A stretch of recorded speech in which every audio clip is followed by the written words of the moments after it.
Assalamualaikum warahmatullahi wabarakatuh. Jumpa lagi dengan channel Kandang Mas Al. Teman-teman, apa kabar semua? Semoga selalu sehat, selalu bahagia, dan tetap semangat beternak entok. Baik teman-teman, pada video kali ini channel Kandang Mas Al akan berbagi ilmu seperti biasa seputar ternak entok. Nah teman-teman, kali ini yang mau kita bahas adalah mengenai faktor penting kenapa telur entok itu gagal menetas dan bagaimana cara mengatasinya.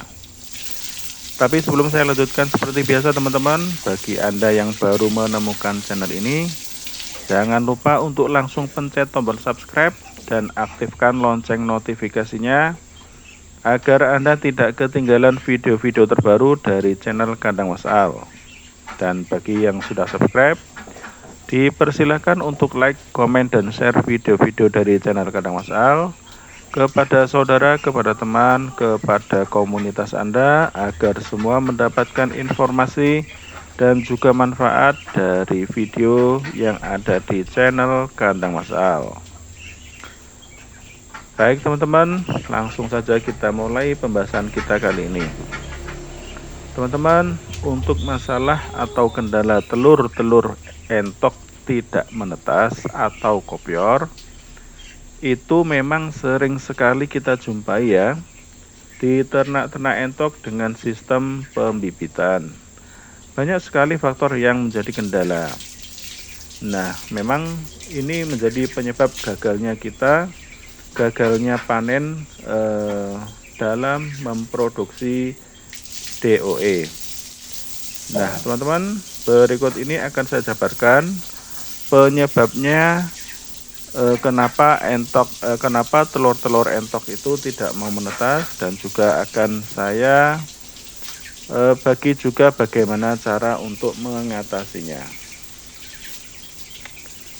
Teman-teman, di antara banyak faktor yang jadi penyebab, akan saya bahas beberapa faktor yang paling dominan teman-teman.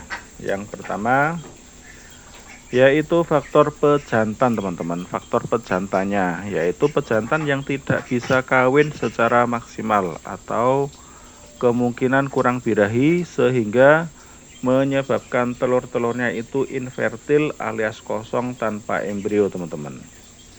Nah ini kalau telur-telurnya dirami, kalau kita tidak tahu, maka telurnya pasti akan menjadi telur yang kopior. Nah kemudian bagaimana cara membuat pejantan itu tidak bisa mengawini entok betina secara maksimal atau birahinya kurang? Berikut ini teman-teman penjelasannya. Jadi teman-teman, cara membuat entok pejantan itu kembali birahi, berikut tips dan triknya teman-teman. Yang pertama itu pisahkan entok jantan dengan entok lainnya yang ada di kandang atau ternak teman-teman, dipisah itu ya teman-teman ya. Kemudian ditempatkan di kandang khusus sendiri selama kurang lebih 3-5 hari teman-teman. Kemudian beri porsi pakan seperti biasa, dan ini yang perlu teman-teman lakukan. Setelah dikasih pakan seperti biasa, teman-teman harus memberikan bawang putih yang sudah dikeprek, kemudian dimasukkan secara langsung ke dalam mulutnya entok. Itu perlu dilakukan sehari sekali ya teman-teman ya. Yang sering saya sampaikan di video-video saya sebelumnya teman-teman, semua indukan entok itu bisa bertelur meskipun tidak dikawini oleh pejantan. Tapi indukan yang bertelur tanpa dikawini pejantan itu telurnya infertil alias kosong tanpa embrio, sehingga tidak bisa menetas teman-teman. Nah itu ya teman-teman, silahkan diperhatikan ya di kandang entoknya teman-teman, dicek dan diusahakan agar di kandangnya itu perkawinan entoknya itu bisa maksimal, agar salah satu penyebab telurnya entok itu tidak menetas bisa teman-teman atasi. Nah teman, kalau ternyata pejantannya itu tidak bisa birahi atau birahinya kurang, maka diusahakan mengatasi pejantannya dulu ya teman-teman ya, dengan mengembalikan birahi pejantannya supaya normal lagi teman-teman. Nah kalau mentok sudah tidak bisa, kalau mentok pejantannya sudah tidak bisa teman-teman, sudah dikasih ini dikasih itu, sudah dirawat, ternyata tidak bisa birahi kembali, yang perlu dilakukan adalah teman-teman sesegera mungkin untuk mengganti pejantan tersebut dengan yang baru yang birahinya lebih tinggi, agar teman-teman tidak rugi dalam proses ternak entok, terutama pembibitan nih teman-teman. Teman-teman, faktor yang kedua yaitu yang menyebabkan telur tidak bisa menetas atau kopior adalah faktor kondisi petarangannya teman-teman. Jadi teman-teman, telur-telur yang dierami indukan entok itu yang sudah kita pastikan itu ada embrionya sudah kita teropong, jadi benar-benar sudah pasti ada embrionya, sudah kita sudah yakin. Terus kemudian setelah kita cek di usia pengeraman sekitar seminggu, alias dalam perjalanan pengeraman terjadi kopior, maka teman-teman ini kemungkinan disebabkan oleh masalah suhu di petarangan kita itu teman-teman. Jadi kemungkinan suhunya kurang maksimal, yang bisa saja disebabkan oleh gangguan yang datang dari pejantan-pejantannya, atau juga bisa datang dari indukan-indukan yang lain teman-teman. Ini bisa saja terjadi pada saat pengeraman, jadi pejantannya itu sering datang, sering mengganggu, atau enggak gitu ya mungkin yang indukannya itu teman-teman. Itu sering sekali terjadi seperti itu. Nah teman-teman, ini menjadi salah satu PR ya buat kita semua, bagaimana caranya untuk mengantisipasi agar indukan yang mengerami ini bisa nyaman, tidak terganggu, tidak diganggu dari indukan maupun dari pejantannya itu teman-teman. Penyebab lain di dalam petarangan teman-teman itu bisa terjadi karena kemungkinan petarangannya itu dalam kondisi basah teman-teman, sehingga kelembabannya itu jadi kurang maksimal. Nah, di video saya sebelumnya saya bahas ya teman-teman mengenai cara membuat petarangan yang ideal, yang bagus, yang bisa membuat petarangannya itu terbebas atau terhindar dari mungkin air hujan atau petarangan yang basah. Di situ tips-tipsnya ada semua teman-teman, nanti teman-teman bisa cek di video saya yang sebelumnya teman-teman ya. Kemudian yang ketiga teman-teman, faktor pakan. Untuk entok selama masa bertelur itu wajib dipenuhi nutrisinya ya teman-teman, terutama kandungan proteinnya, yang sering saya sampaikan juga. Contoh untuk nutrisi bagi indukan yang mau atau sedang bertelur, itu proteinnya harus tinggi teman-teman. Teman-teman bisa memanfaatkan protein tinggi ini dari alam, tidak harus beli dari pakan pabrikan teman-teman. Dari alam itu kita bisa manfaatkan, yang paling bagus itu keong sawah.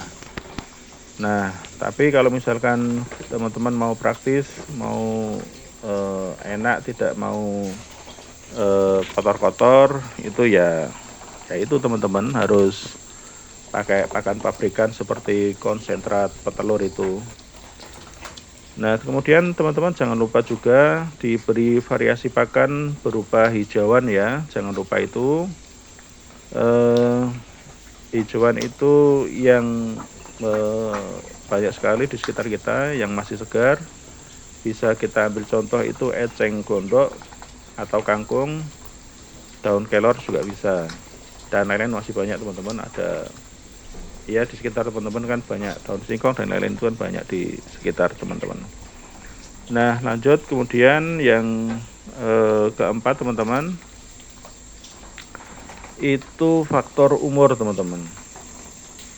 Teman-teman entok muda atau yang masih belajar bertelur atau baru pertama kali mengeluarkan telurnya, itu biasanya fertilitasnya kurang bagus teman-teman. Jadi entok itu masih tahap pemula atau dalam tahap belajar dalam pembuahan. Intinya belum cukup umur, belum cukup pengalaman mungkin itu teman-teman ya. Nah, solusinya adalah teman-teman itu memberikan jamu dari daun mengkudu teman-teman. Daun ini sudah pasti tidak asing lagi buat teman-teman di luar sana ya. Daun mengkudu ini dicampurkan ke pakan harian kita, tidak usah banyak-banyak, cukup sekitar ya 10% saja teman-teman. Kemudian caranya itu dicacah ya teman-teman, dicacah kemudian atau dipotong kecil-kecil, terus teman-teman oplos, jadi dioplos, dicampur, diaduk jadi satu dengan pakan harian teman-teman yang biasanya teman-teman pakai sehari-hari, harus sampai menyampur. Kemudian cara yang lainnya itu teman-teman bisa juga daun mengkudu ini direbus, itu juga bisa.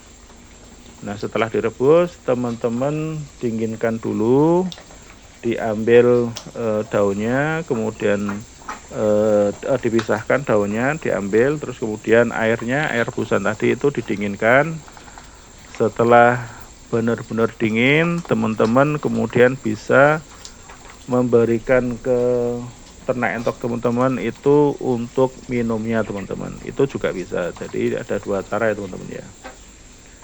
Nah teman-teman, semoga sedikit ini bisa bermanfaat untuk teman-teman yang lagi kena masalah kenapa entoknya itu tidak menetas, kenapa entoknya kok selalu gagal menetas. Mungkin bisa dicari penyebabnya dari beberapa faktor yang sudah saya sampaikan di atas tadi teman-teman ya. Semoga teman-teman menemukan solusi dari masalah teman-teman di luar sana, sehingga ternak entoknya teman-teman bisa lancar kembali. Baik teman-teman, sekian video pembahasan kita kali ini. Semoga teman-teman tetap semangat, tetap tekun dalam beternak entok. Jangan lupa teman-teman ya, barangkali teman-teman yang di luar sana belum tahu manfaat atau tips atau trik ini, jangan lupa untuk di-share, terus kemudian di like dan juga di komen ya teman-teman, agar channel ini bisa semakin berkembang. Dan akhirnya teman-teman, saya ucapkan terima kasih atas perhatian teman-teman. Saya undur diri, sampai ketemu di video pembahasan selanjutnya. Wassalamualaikum warahmatullahi wabarakatuh.